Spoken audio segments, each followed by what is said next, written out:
গত ২-৩ দিন ধরে যে হারে গরম পড়েছে, এই গরমে খুব একটা রিচ রান্না খেতেও ইচ্ছা করছে না। আর রান্নাঘরে খুব একটা বেশি সময় কাটাতেও ইচ্ছা করছে না। যত তাড়াতাড়ি সম্ভব রান্নাটা করে রান্নাঘর থেকে বেরিয়ে আসতে পারলেই যেন বাঁচা যায়। আজ দুপুরের রান্নাগুলোর মধ্যে গরমের সবজি দিয়ে মাছের একটা তরকারি করেছিলাম। আজকে ওই রেসিপিটাই আপনাদের সঙ্গে শেয়ার করব। প্রথমেই মাছগুলো ভেজে নেওয়ার জন্য ফ্রাই প্যানে নিয়ে নিচ্ছি বেশ কিছুটা পরিমাণ সর্ষের তেল। তেলটা ভালো মতো গরম হয়ে গেলে আগের থেকে নুন হলুদ মাখিয়ে রাখা মাছের পিসগুলো দিয়ে দিচ্ছি। গ্যাসের ফ্লেম মিডিয়াম টু হাই রেখে মাছগুলোকে দুটো পিঠ ভালো মতো কড়া করে ভেজে নেব। মাছগুলো এদিকে ভাজা হতে থাক, এর মাঝখানে আমরা মশলাটা দেখে নিই। এখানে মশলার মধ্যে আমি নিচ্ছি 4 চা চামচ সাদা সর্ষে, 4 চা চামচ কালো সর্ষে আর সাদা সর্ষের পরিমাণটা একই নিচ্ছি। এবারে নেব ধনে আর জিরের পরিমাণটা কিন্তু অর্ধেকটা মতো নিয়েছি। 2 চা চামচ ধনে আর 2 চা চামচ জিরে। এবারে দিয়ে দিচ্ছি কাঁচা লঙ্কাটা আপনারা যেরকম ঝাল খাবেন সেই অনুযায়ী নেবেন। অল্প জল দিয়ে মশলাটা বেটে নেব। আমি এখানে একটু বেশি করে মশলাই বেটে রাখছি। তরকারি কতটা পরিমাণ আমি মশলা দিলাম সেটা আপনাদেরকে দেখিয়ে দিচ্ছি। তো সম্পূর্ণ মশলাটা বাটা হয়ে গেছে, আর এই বাটিতে আমি কিছুটা পরিমাণ জল নিয়ে রেখেছি। এখানে নিয়ে নিচ্ছি 3 টেবিল স্পুন ভর্তি করে মশলার আমি শুধুমাত্র কিন্তু জলের অংশটাই ব্যবহার করব, এই গরমে সর্ষের ছালের অংশটা ব্যবহার করব না। তো ব্যাস, আমাদের তরকারির মশলা মোটামুটি রেডি। এদিকে চলুন মাছগুলো কতটা ভাজা হয়েছে একটু দেখে নিই। তো মাছগুলো দুটো পিঠ ভালো মতো লালচে করে ভাজা হয়ে গেছে। এবারে মাছগুলোকে তুলে নিচ্ছি। মাছ ভাজা যে বাড়তি তেলটা আছে আমি তাতেই বাকি মশলাটা কষিয়ে নেব। তবে আপনাদের ইচ্ছা হলে এ সময় একটু বাড়তি তেল যোগ করতেই পারেন। গ্যাসের ফ্লেম একদম কমিয়ে দিলাম। এবারে দিয়ে দিচ্ছি হাফ চা চামচ গোটা জিরে, দিয়ে দিচ্ছি রসুন কুচি, 6 থেকে 7 কোয়া রসুন লম্বা করে কুচি করে নিয়েছি। রসুন আর জিরেটা হালকা ভাজা গন্ধ উঠে গেলে এর মধ্যে দিয়ে দিচ্ছি পেঁয়াজ কুচি। এগুলোকে ততক্ষণ ভাজতে থাকবো যতক্ষণ না পেঁয়াজটাই ভালো মতো লালচে রং ধরে যাচ্ছে। যখন পেঁয়াজটা এরকম সুন্দর মতো লালচে রং ধরে যাবে, এবারে এর মধ্যে দিয়ে দিচ্ছি আদা বাটা। একটু জল দিয়ে 1 চা চামচ আদা বাটা দিলাম। ভেজে নেওয়া পেঁয়াজ আর রসুনের সঙ্গে আদা বাটাটাকে কিছুক্ষণ কষিয়ে নেব। বড়জোর 40 থেকে 50 সেকেন্ড একটু নাড়াচাড়া করে নেওয়ার পর এবারে গ্যাসের ফ্লেমটা একটু বাড়িয়ে দিচ্ছি। এবারে এর মধ্যে দিয়ে দিচ্ছি আগের থেকে লম্বা করে কেটে রাখা বরবটি আর আলু।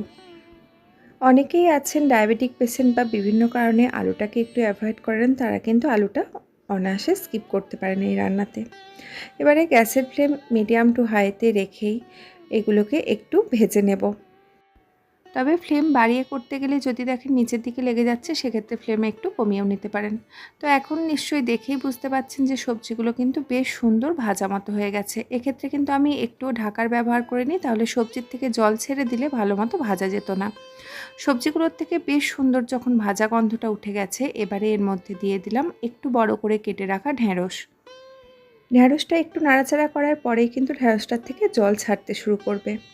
যতক্ষণ পর্যন্ত না ঢ্যাঁড়সের জলটা সম্পূর্ণভাবে শুকিয়ে যাচ্ছে আর ঢ্যাঁড়সটার থেকে খুব হালকা একটা ভাজা গন্ধ বেরিয়ে যাচ্ছে, ততক্ষণ পর্যন্ত ঢ্যাঁড়সটাকে ভেজে নিতে হবে। এ সময় কিন্তু ঢ্যাঁড়সটার থেকে খুব বেশি ভাজা গন্ধ বেরোবে না।